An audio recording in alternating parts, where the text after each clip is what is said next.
Bienvenue sur Révolution des cœurs, le podcast qui libère la parole des femmes de culture arabo-musulmane. Ici, nous brisons les tabous et nous parlons d'amour et de liberté. Dans ce nouvel épisode, Méliana, issue d'une double culture franco-marocaine, nous raconte son enfance et son adolescence marquées par la violence physique de son père. Elle détaillera son parcours religieux riche en rebondissements, engendrant une brève union avec un homme salafiste.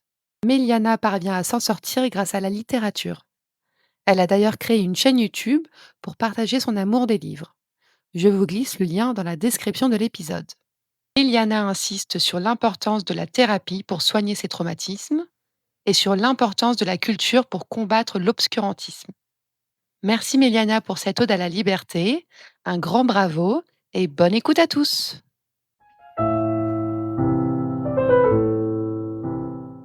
Bonjour à toutes, bonjour à tous. Alors moi, je m'appelle Méliana et j'ai 30 ans. Je suis née en France. Ma mère est d'origine française à 100%, et mon père est d'origine marocaine. Donc je suis la première enfant de leur union. Mon père a eu une fille avant, euh, et, euh, et ils ont eu ensemble tous les deux 5 enfants.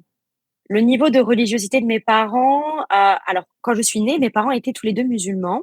Ma mère a rencontré mon père, elle était jeune, elle avait 20, elle m'a eu à 22 ans et elle était déjà musulmane. Elle avait 12 ans quand elle s'est convertie à l'islam, donc très très jeune, hein.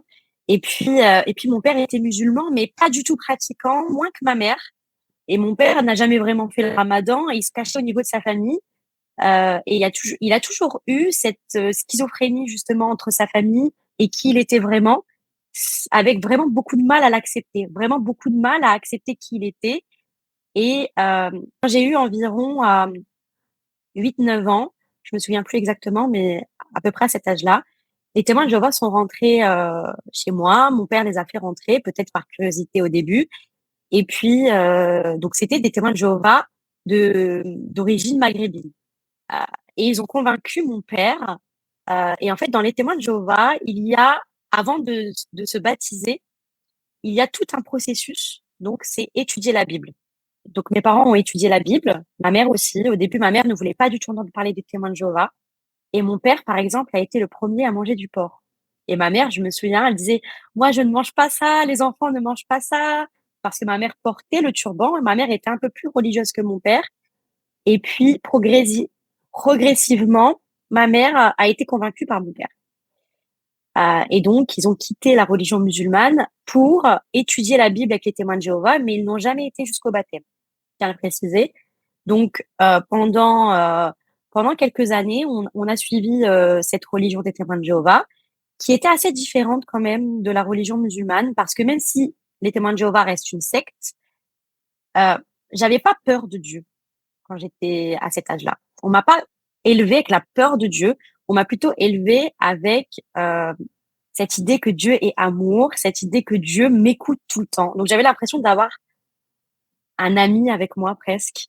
J'avais l'impression de pouvoir me confier constamment à quelqu'un et et ça m'avait un petit peu sorti de de cette idée que Dieu est terreur parce que la famille de mon père, du coup, qui est musulmane et marocaine, avait vraiment ce discours. Voilà, attention, Dieu, l'enfer.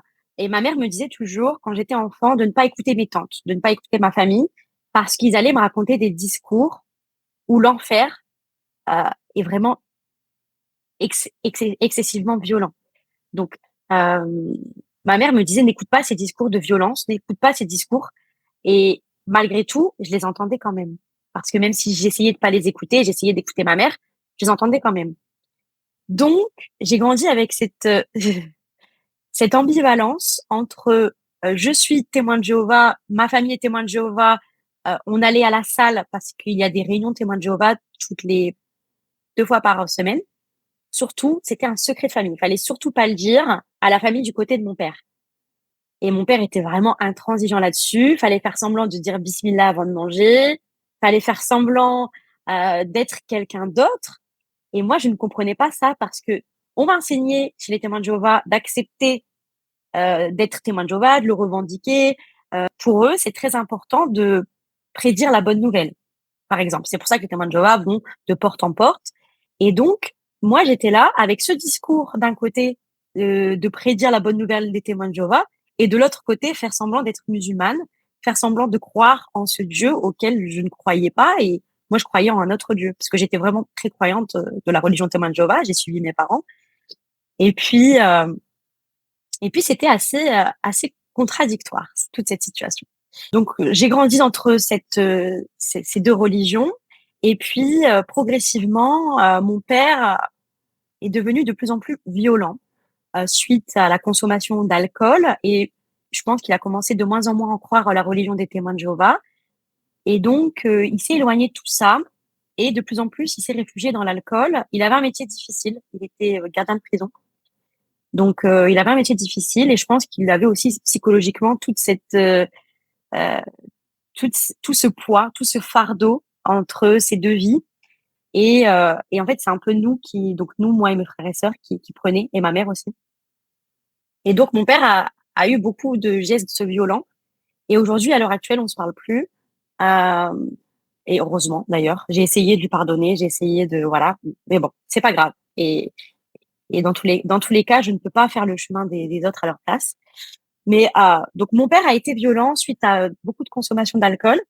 Ça a été des violences au début, on va dire entre guillemets «minimes», même s'il y a pas vraiment de violence minime. Mais on va dire que je pense qu'à ce moment-là, on pardonne tout le temps. Enfin, c'est la famille, on pardonne beaucoup. Hem et j'ai essayé de me dire que c'était normal, que toutes les familles, c'était comme ça, même si ce n'était pas le cas. Mais à ce moment-là, quand on est enfant, je pense qu'on se rend pas compte de tout l'impact que ça peut avoir dans nos vies. Et mon père, et il était violent envers ma mère aussi quand j'ai commencé à grandir et à peu près à l'âge de 14 ans, j'ai vu pour la première fois mon père taper ma mère alors qu'elle était enceinte et j'ai décidé de me mettre devant. Heu et je suis devenue un petit peu, celle, à abattre, j'ai envie de dire. J'ai toujours défendu ma mère et avec mon père, c'est devenu très conflictuel à ce moment-là et on se battait. C'est souvent lui qui gagnait évidemment, mais on se battait et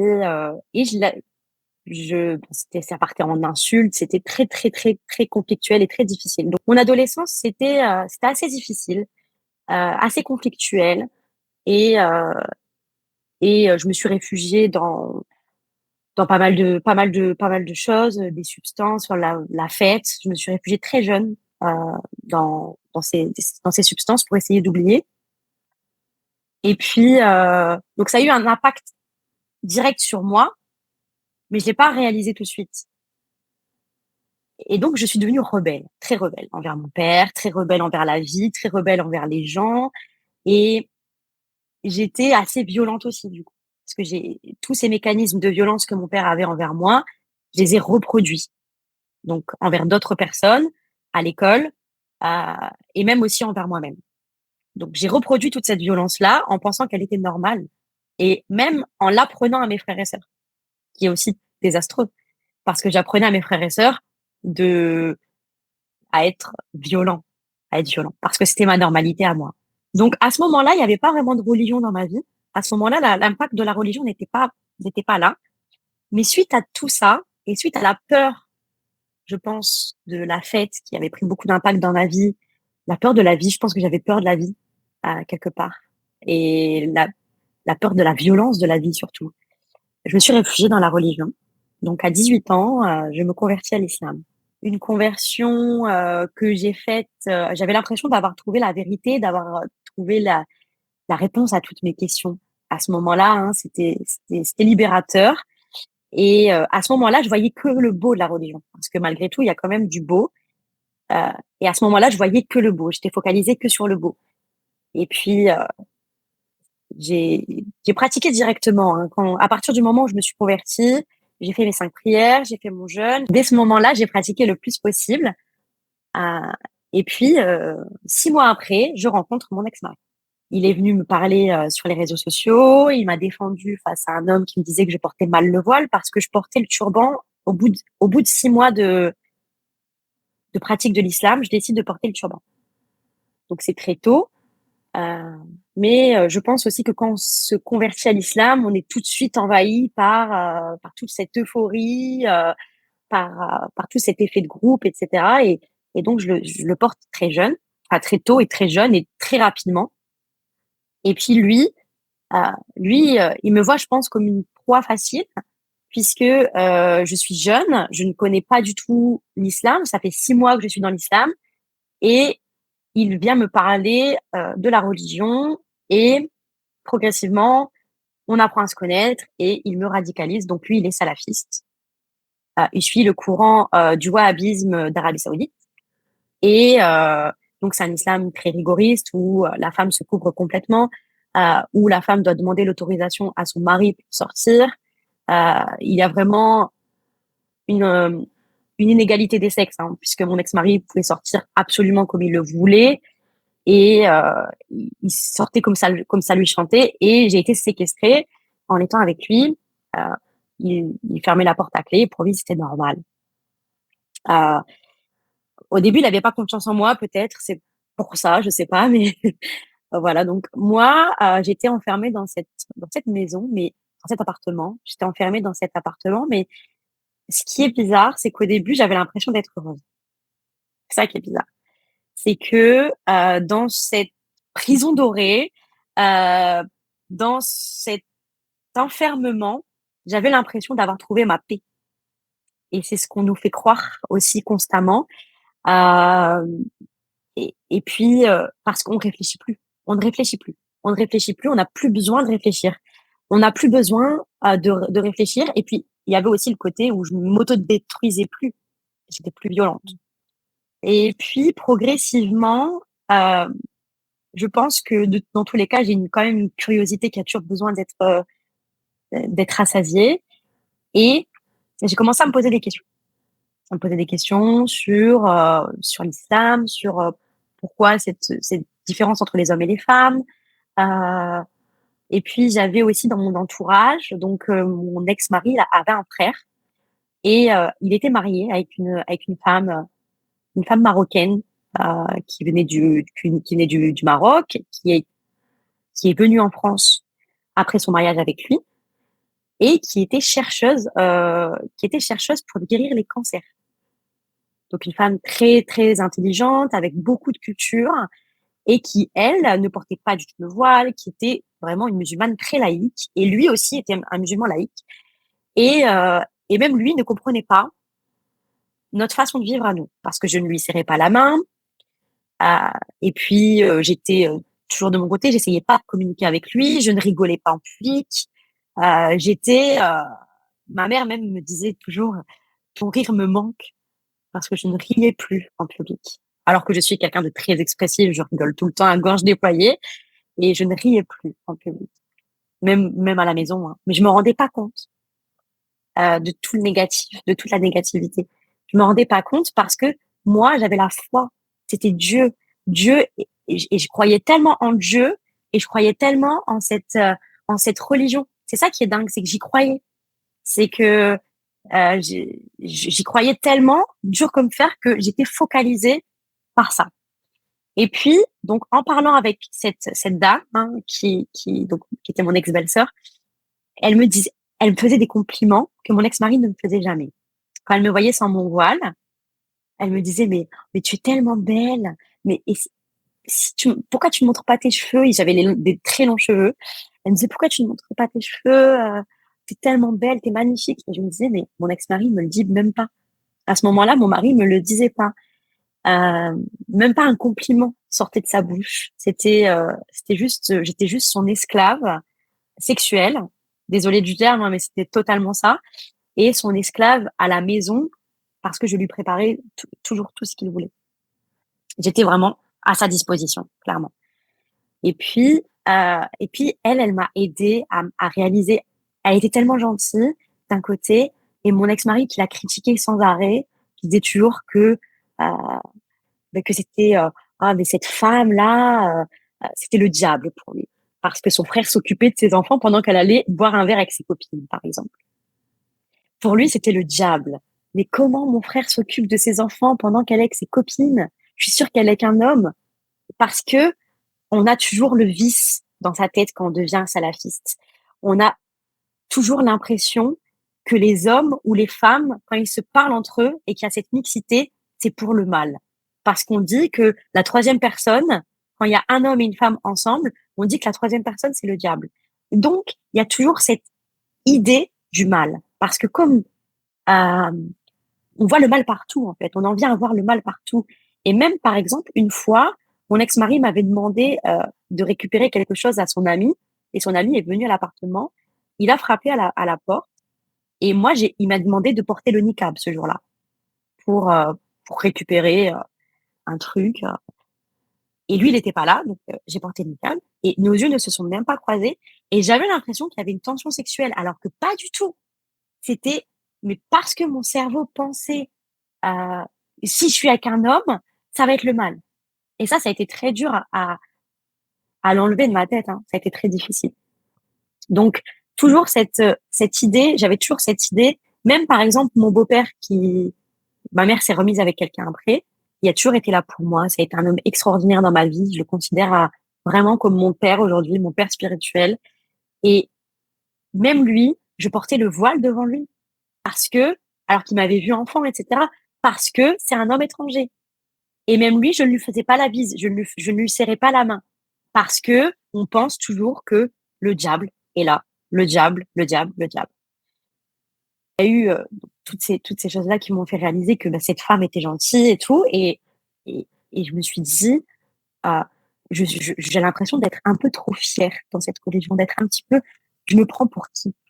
C'est-à-dire, j'avais l'impression d'être choisie, j'avais l'impression d'être au-dessus des autres, et ça, c'était pas ce que je recherchais à la base dans la religion. Moi, je voulais le côté humble, et je l'avais totalement perdu parce que quand on nous dit et on nous rabâche à longueur de journée sur les groupes WhatsApp, sur les réseaux sociaux salafistes, de rappel, parce qu'il y a des groupes, sur les réseaux sociaux, salafistes, avec des rappels qui sont choisis évidemment, hein. On choisit, ce qu'on a envie de montrer, et donc constamment, on est tout le temps avec cet engrenage et cette constamment avec ces messages. On a l'impression de vraiment d'être choisi, et du coup, on a l'impression qu'on est supérieur aux autres. En tout cas, moi, pour ma part, c'était ce que j'avais vraiment l'impression de devenir supérieur aux autres. Et pourtant, je suis pas comme ça à la base, et j'aime pas du tout ce sentiment-là. Et quand j'ai réalisé, je me suis dit: «Mais c'est pas ce que je voulais à la base dans la religion, c'est pas du tout ça». Donc il y a eu ce côté-là qui m'a fait, un petit peu tilt, mais c'était pas vraiment un déclic à ce moment-là. Heu, Ce qui a vraiment été mon déclic, c'est que l'ennui, clairement. Heureusement que je me suis ennuyée, hein. Parce que je m'ennuyais profondément et que je me disais: «Mais il y a rien à faire ici, c'est pas possible», et puis je pense que j'étais un petit peu libérée de tous ces traumas d'avant. J'ai pris le temps pour moi, j'ai pris du recul, j'ai arrêté de sortir, j'ai arrêté de noyer mon chagrin dans l'alcool et cetera. Donc à ce moment-là, mes traumas étaient un petit peu soignés, je me dis: «Mais qu'est-ce que j'ai à faire ici dans cette vie? Je m'ennuie».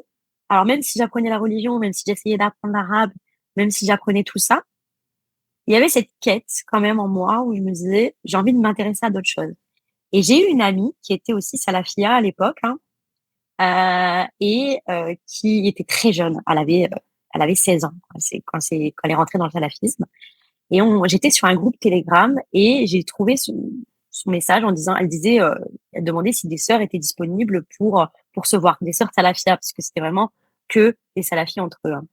Et à la base, on se voyait vraiment, c'était très sectaire, hein, donc on se voyait entre sœurs, et cetera.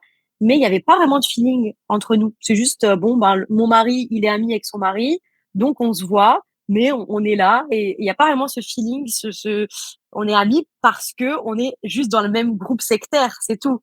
Mais sinon, de base, on serait jamais devenus amis. Et avec elle, ça a été tellement différent. Avec elle, ça a été tellement différent. Et en fait, on s'est rendu compte, on parlait, on parlait, on parlait. Et cette femme-là était étudiante. Donc elle avait 18 ans quand on s'est rencontrés, et elle était étudiante, et hem et elle m'a un petit peu éveillée aussi au niveau de la culture en dehors de l'islam, et elle lisait des livres, et donc j'ai demandé à mon ex-mari de m'inscrire à la bibliothèque, et il a accepté uniquement si j'y vais avec sa sœur. Donc je suis partie à la bibliothèque, mais par contre, il voulait évidemment, hein, contrôler mes lectures. Je dis évidemment, normalement, je devrais même pas dire ça parce que c'est tellement choquant maintenant quand je le dis avec du recul. Je me rends compte que vraiment, c'est tellement toxique, c'est tellement malsain d'en arriver jusqu'à surveiller mes lectures. Je le dis, des fois même j'ai honte, alors que je sais que je devrais pas, mais des fois j'ai honte parce que je me dis j'ai réussi à accepter tout ça quand même. Et donc ouais, je me dis bon ok, pour moi c'est normal, il contrôle mes lectures. Et là j'ai commencé pour la première fois de ma vie à lui désobéir. Et c'est symbolique pour moi. Et c'est pour ça aussi que j'ai créé une chaîne YouTube où je parle de littérature parce que je serai reconnaissante toute ma vie aux livres. Ah, ils m'ont sauvée et ils m'ont fait réaliser à quel point il y a un autre monde que l'islamisme et que il y a des pensées, il y a des façons de voir les choses et la vie qui se contredisent et qui, ensemble, on peut se contredire. Enfin, il n'y a pas qu'une vision de voir les choses. Et ça m'a beaucoup, beaucoup aidée. Et donc, j'avais plus envie de le voir. J'étais plongée dans mes livres. J'avais envie qu'il reste à la mosquée. J'avais envie qu'il reste avec ses frères. J'avais envie qu'il reste euh, dehors. J'avais pas envie de le voir. Alors qu'avant, j'attendais qu'une chose, c'est qu'il revienne parce que j'étais seule et je m'ennuyais. Et là, ces livres ont pris une telle place dans ma vie au point où j'ai eu une boulimie. Vraiment, je faisais que ça. Je lisais partout avec moi. Je lisais. Et là, j'ai commencé un petit peu parce que je lisais à retarder un peu mes prières. À voilà, les livres ont commencé à avoir plus d'impact dans ma vie que la religion. Et ça, je pense que c'est aussi ce qui m'a sauvée. Et en fait, progressivement, mon ex-mari, je pouvais plus me le voir. C'est dingue. J'entendais juste l'ascenseur parce qu'on habitait au dernier étage et j'entendais l'ascenseur et j'avais peur que ce soit lui. Et quand j'entendais la clé, j'avais une boule au ventre. J'avais juste envie de ne pas le voir parce que je me sentais tellement obligée de devoir faire des choses, notamment sexuelles, parce que il y a ce fameux hadith des 70 000 anges qui maudissent, qui maudissent la femme qui ne se donne pas à son mari et que la femme doit peu importe ce qu'elle est en train de faire, si son mari a envie d'elle, si son mari a envie d'avoir des relations sexuelles avec elle, la femme doit se donner à son mari. Pour moi, ça légitimise le viol. Et maintenant, aujourd'hui, je sais que ça l'était, mais sur le moment, moi, j'avais l'impression de faire ça pour Dieu, et dans tous les cas, c'était pour Dieu, et donc je me déconnectais à ce moment-là, hein. Pendant les rapports sexuels, je me déconnectais. J'essayais de penser à autre chose, je pense à autre chose. C'est compliqué pour moi d'en parler, mais à ce moment-là, pendant que j'étais salafia, je me suis rendu compte que j'étais bisexuelle. Alors, c'était très difficile pour moi de l'accepter. J'ai fait des rêves érotiques avec des femmes. Et alors, quand j'étais enfant, quand j'étais gamine, quand j'étais adolescente, j'embrassais mes copines des fois et tout machin. Mais j'avais vraiment jamais eu l'impression d'avoir une bisexualité en moi. Et puis, bon, quand je me suis mariée, j'étais jeune, j'avais 20 ans, donc je me, je- voilà, je me connaissais pas vraiment en fait. Et puis j'ai fait ces rêves érotiques. Et donc là, je me suis dit, mais ça, c'est le diable. Mais ça, c'est pas possible. Ça, c'est le diable. Et j'ai essayé de refouler cette énergie-là qui est en moi. Euh, et, mais c'était compliqué. C'était très difficile. Et à ce moment-là, ça a été très difficile pour moi psychologiquement d'accepter cette partie-là qui était en moi. Euh, je l'ai pas accepté tout de suite, évidemment, hein. Pour moi, j'étais juste maudite. J'étais le diable. Et mon ex-mari me disait souvent, de toute façon, que j'étais possédée. Donc ça, c'était une façon pour lui de me contrôler encore plus, je pense.